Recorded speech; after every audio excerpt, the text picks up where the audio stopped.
Olá, meu nome é José Bispo, seja muito bem-vindo ao canal de Fé em Fé. Este é mais um vídeo da série Doutrina dos Apóstolos.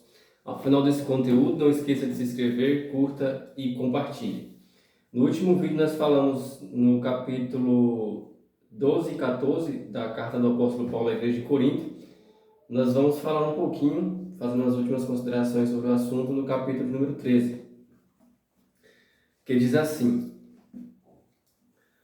ainda que eu falasse a língua dos homens e dos anjos, e não tivesse amor, seria como um metal que soa ou como um sino que tinge.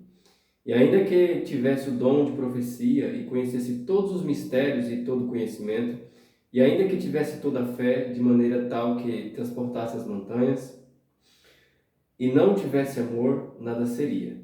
E ainda que destruísse toda a minha fortuna para sustento dos pobres, e ainda que entregasse o meu corpo para ser queimado, e não tivesse amor, nada disso me aproveitaria.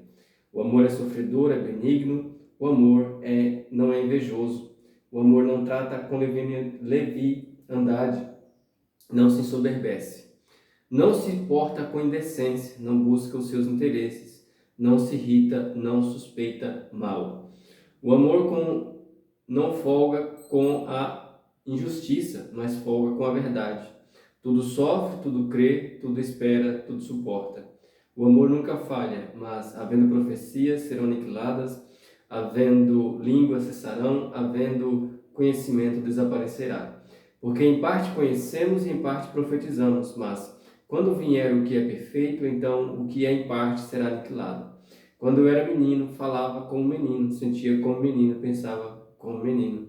Mas logo que cheguei a ser homem, acabei com as coisas de menino. Porque agora vemos por espelho em enigma, mas então veremos face a face. Agora conheço em parte, mas então conhecerei como também sou conhecido. E agora, pois, permanecem a fé, a esperança e o amor. Estes três, mas o maior destes é o amor. Nesse capítulo, Paulo lhe dá uma instrução à igreja de Corinto. Presta atenção ao verso anterior, que é o verso 31 do capítulo de número 12. Portanto, procurai com zelo os melhores dons, e eu vos mostrarei um caminho mais excelente. Que caminho era esse? O amor. Nós vamos ver que Paulo faz uma alegoria, né? Entre o corpo humano e a igreja, que é o corpo de Cristo. E ele fala da dependência de que um membro tem do outro, né? De que uma mão tem da outra, de que o rosto tem da mão, do que os olhos, a dependência que o corpo tem dos olhos para ver, né? E ele faz essa relação de dependência de um membro do corpo para com o outro, dando a entender a dependência que existe entre os membros da igreja de uns para com os outros. Então, dentro do contexto de dons espirituais, isso nos leva a entender que os dons que foram distribuídos pelo Espírito de Deus à igreja era para que aquele que tivesse o dom beneficiasse aquele que não tem, que tinha falta dele, né? Então, os dons espirituais é um meio de a igreja, de um membro da igreja ajudar o outro na sua dependência. E ele instrui dessa maneira aos crentes da igreja de Corinto, que usasse os dons espirituais para a edificação dos membros daquela igreja, daquela congregação, para o benefício dos outros e não para benefício próprio. Por isso que ele escreve esse capítulo aqui maravilhoso sobre o amor. Então, também nós vamos destacar uma observação que deve ser feita a respeito da maneira que os dons são utilizados. Nós vamos ver que, por exemplo, quando João vai com Pedro orar no templo, que Pedro cura aquele homem que estava pedindo ali na porta do templo, Pedro não ora para que aquele homem seja curado, ele simplesmente dá a ordem e a enfermidade, o homem é curado da enfermidade. Então, aquele que recebeu o dom, ele recebeu a autoridade para fazer, para executar. Ele não necessita de orar para fazer. Se realmente ele tem o dom espiritual, ele vai determinar a cura e a cura vai acontecer no nome de Jesus. Da mesma forma, o dom de dinamei, que é o dom de manifestações de poder. Nós vamos ver que Paulo, quando ele vai expulsar o espírito de aliviação que tinha numa determinada moça, ele não ora para que aquele espírito saia, ele simplesmente dá a ordem em nome do Senhor Jesus e aquele espírito se retira daquela jovem. Então, o meio como que os dons são utilizados deve ser motivo de observação, né, por parte de quem serve a Cristo, para que ele não seja enganado por várias coisas estranhas, né, comportamentos estranhos e manifestações estranhas que existem nos dias de hoje.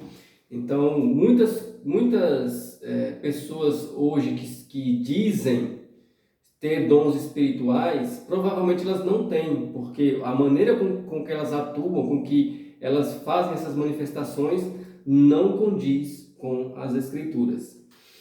Por último, uma última consideração, nós vamos falar também um pouco sobre o sancionismo. O sancionista, o sancionismo é uma parte, né? É uma escola de pensamento, é uma escola de interpretação que entende que os dons cessaram. Então, a partir do momento que o cânon fechou, que encerra ali no Apocalipse, onde se encerra a era apostólica, não existe mais dons espirituais, manifestações do Espírito Santo. Então, essa escola quer crer desta forma. Isso não é verdade. Porque, partindo do princípio que os dons espirituais são manifestações de poder do Espírito de Deus que ele dá aos membros da igreja, para que os dons desaparecessem, seria necessário que Deus deixasse de existir. Isso é impossível, né?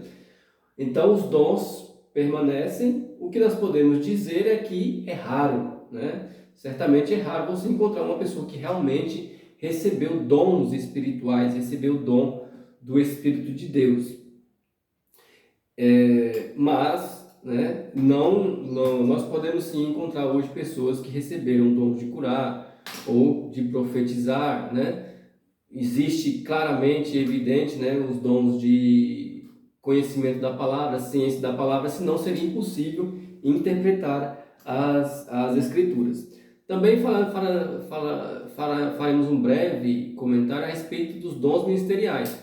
Os dons ministeriais estão ligados mais à administração, né, da igreja e o ensino, né, a pregação e o ensino. Então tem o dom de conhecimento da palavra, ciência da palavra, sabedoria, que são distribuídos para os ministros que têm a incumbência de pregar, ensinar e administrar.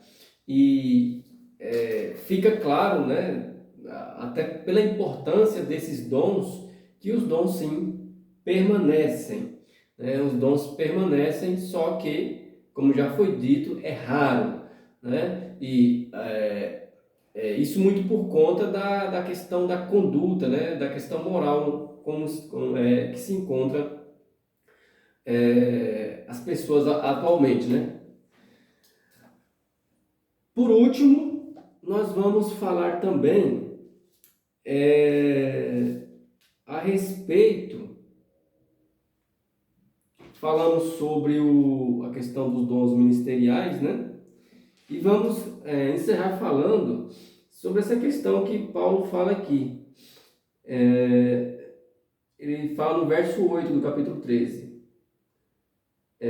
O amor nunca falha, mas havendo profecias, serão aniquiladas, havendo línguas, cessarão, havendo conhecimento, desaparecerá. Ele fala aqui que vai chegar um tempo que vai desaparecer, né? Esses dons, mas não é que eles vão desaparecer porque não vai existir mais, né?